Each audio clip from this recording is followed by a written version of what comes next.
सर्व कॅमेऱ्याच्या पुढे सर्वांच्या पुढे मी आज जाहीर माघारी घ्यायची तयारी आहे माझी। कुस्तीच्या आखाड्यात डबल महाराष्ट्र केसरी ठरलेल्या चंद्रहार पाटलांनी राजकीय मैदानही चांगलंच गाजवलंय। आपल्या एकाच डावात चंद्रहार पाटलांनी विशाल पाटलांसहित अनेकांना बुचकळ्यात टाकलंय। उमेदवारी अर्ज मागे घेण्याची तयारी दाखवत त्यांनी विशाल पाटलांना काही प्रश्न विचारलेत। आज जर का माझ्या उमेदवारीसाठी तुम्हाला अडचण वाटत असेल, त्रास वाटत असेल, तर आज सर्व कॅमेऱ्याच्या पुढे सर्वांच्या पुढे मी आज जाहीर माघारी घ्यायची तयारी आहे माझी। फक्त आपल्या मित्र पक्षाने एवढं जाहीर करावं की शेतकऱ्याचा पोरगा खासदार म्हणून उमेदवार म्हणून चालणार नाही। मी उमेदवारी मागे घेतो, फक्त शेतकऱ्याचा मुलगा खासदार व्हायला नको हे काँग्रेसने उघडपणे सांगावे। माझ्याकडे कारखाना नाही, मी माजी मुख्यमंत्र्यांचा नातू नाही, म्हणून असं होतंय का, असा प्रश्नही त्यांनी विचारलाय।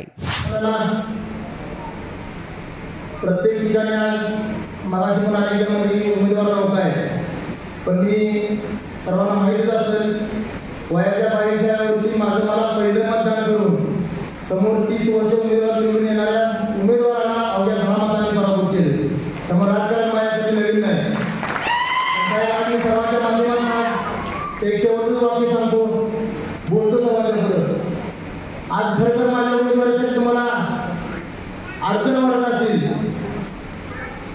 त्रास वाटत असेल, तर आज सर्व कॅमेऱ्याच्या पुढे सर्वांच्या पुढे मी आज जाहीर माघारी घ्यायची तयारी आहे माझी।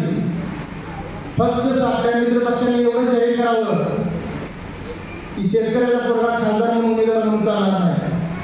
तुझ्या पाठीमागे कुठला कारखाना नाही, तुझा बाप आमदार नव्हता, खासदार नव्हता, तुझा बाप मुख्यमंत्री नव्हता किंवा तुझा आजोबा मुख्यमंत्री नव्हता, म्हणून तुला आज उमेदवारी देत नाही। माझी जाहीर माघारी घ्यायची आहे की फक्त काँग्रेस पक्षाने नाही करावं, काँग्रेस पक्षाने एवढं जाहीर करावं की शेतकऱ्याच्या पोराला आम्हाला उमेदवारी द्यायची नाही। विशाल पाटलांनी बंडखोरी करत अपक्ष उमेदवारी अर्ज दाखल केलाय।